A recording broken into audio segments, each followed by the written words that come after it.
ఈరోజు ఒక కనుల పండుగ మాదిరి అలాంటి ఈ మహాసభ, ఈ పవిత్రమైన వేదిక పైన ఒక జాతీయ ప్రధాన కార్యదర్శిగా నివేదికను సమర్పించే అవకాశం నాకు ఇచ్చిన ముఖ్యమంత్రి గారికి ధన్యవాదాలు తెలియజేసుకుంటూ, మన పార్టీ అధినేత సామర్థ్యంలో సాగిన అకుంఠిత దీక్ష, అట్లాగే బీజేపీ జనసేనతో మనము ఏర్పరచుకున్న పొత్తు, కూటమి ప్రభుత్వం, ప్రజాస్వామ్యంని మనం పరిపాలనగా చూపిస్తున్నాం. అట్లాగే ఏదైతే ప్రతి వర్గంలో, మన రాష్ట్రంలో ఉన్న ప్రతి వర్గానికి సంక్షేమం అందిస్తూ సువర్ణ పాలనను అందిస్తున్నాం. 5 సంవత్సరాలు గొడ్డలి పరిపాలన ఎలా ఉందో మనం అందరం చూసాం. అభివృద్ధి, సంక్షేమం మన నినాదం అయితే వారి నినాదం హత్యలు, అవినీతి, దోపిడీలు. అట్లాగే మన రాష్ట్రంలో ఉన్న ప్రతి వర్గంలో ఉన్న ప్రజలు బాధపడ్డారు. అట్లాగే ప్రతి ప్రాంతంలో ఉన్న ప్రజలు నిర్లక్ష్యం చేశారు. ఈరోజు మనం అభివృద్ధి, సంక్షేమం వైపు పరుగులు తీస్తున్నాం. ఆనాడు వారి పరిపాలనను మనము ప్రశ్నిస్తే కార్యకర్త నుండి మన నాయకుడు వరకు, మన అధినేత వరకు తప్పుడు కేసులు పెట్టి మన పైన హింసించి, మన పైన తప్పుడు కేసులు, అట్రాసిటీ కేసులు పెట్టారు.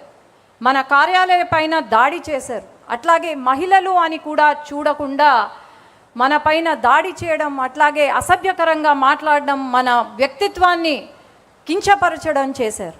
మనమే అనుకుంటే మన పిల్లల్ని కూడా ఆఖరికి హింసించారు. కానీ బహుశా ఇప్పుడు వాళ్ళకు అర్థమైనట్టుంది, ప్రతి ఇంట్లో పిల్లలు పుడతారేమో కానీ మన తెలుగుదేశం పార్టీ కార్యకర్త ఇంట్లో యోధులు పుడతారని బహుశా అర్థమైనట్టుంది వాళ్ళకు. అట్లాగే ఆనాడు ఎంత కష్టం వచ్చినా సరే ఒక్క అడుగు వెనకడుగు వేయకుండా మన అధినేత కార్యకర్తలకు అండగా ఉంటూ నేనున్నాను అనే ధైర్యాన్ని ఇస్తూ మన పార్టీని ముందుకు తీసుకెళ్లారు. ఈరోజు మనము ఒకటే మన మనసులో ఉండాలి, మనం పని చేసేది మన పార్టీ కోసం, మన అధినేత కోసం, అట్లాగే మన పార్టీ యొక్క నినాదం కోసం తప్ప వ్యక్తిగతంగా కాదు అని నేను తెలియజేసుకుంటున్నాను. మనం ఎప్పుడూ కూడా మనం పడిన కష్టాన్ని మర్చిపోకూడదు. అట్లాగే మన అధినేత పడిన అవమానం మనం మర్చిపోకూడదు. ఎప్పుడూ కూడా ప్రతి ఒక్కరం కాలర్ ఎత్తి గర్వంగా చెప్పుకునే ఒక రోజు వస్తే, మన ప్రాణం ఉన్నంత వరకు మనం తెలుగుదేశం పార్టీ కార్యకర్త అని ధైర్యంగా చెప్పుకోవాలి. ఈరోజు మరి కొంతమంది మనల్ని బెదిరిస్తున్నారు. ఆ బెదిరింపులకు బెదిరేది తెలుగుదేశం పార్టీ కార్యకర్త కాదు. గుండెల్లో భయం లేదు, కేవలం పసుపు రక్తం ఉందని మనం ధైర్యంగా చెప్పుకోగలుగుతున్నాం. ఈరోజు బెదిరిస్తున్నారు అంటే మనం చెప్పాల్సింది ఒకటే, మనము మన కార్యకర్తగా వెనగడుగు వేసేది లేదు, తల దించేది లేదు, వెన్ను వంచేది లేదు. మనం ఒకవేళ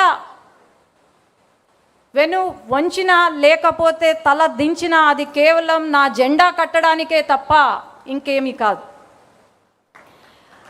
ఈ వేదిక నుండి తెలంగాణ కొన్ని దురదృష్టవశాత్తు మనం ఓటమి చెందాం. అట్లాగే తెలంగాణ నాయకులు ఎవరైతే ఉన్నారో వాళ్ళు కార్యకర్తలను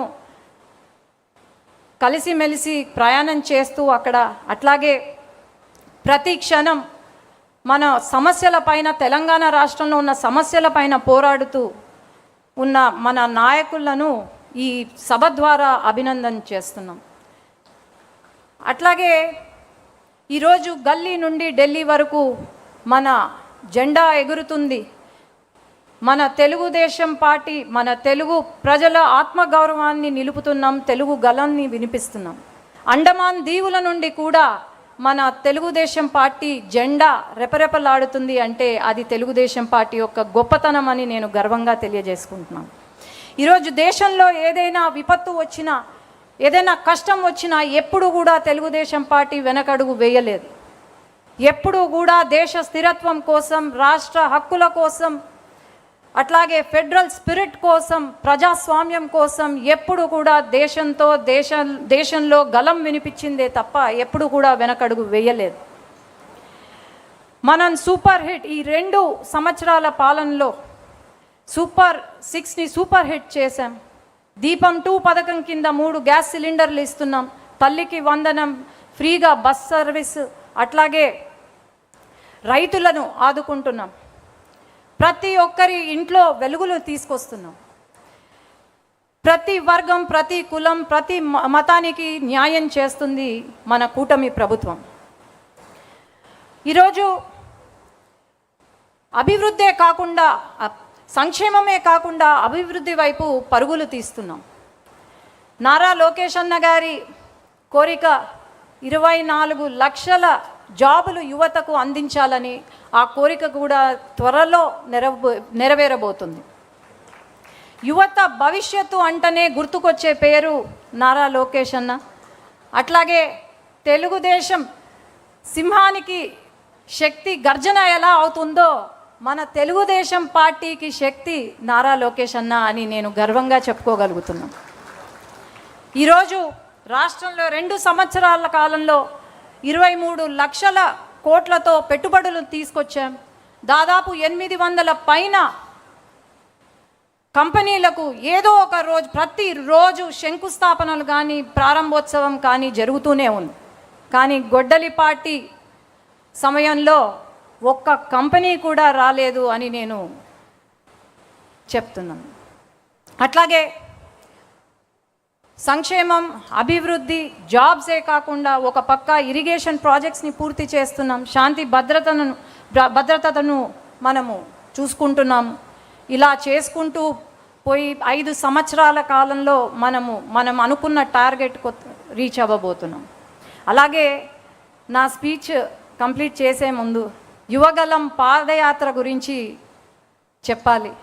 ఆనాడు యువగలం పాదయాత్ర ద్వారా లోకేష్ అన్న ట్రైలర్ చూపిస్తే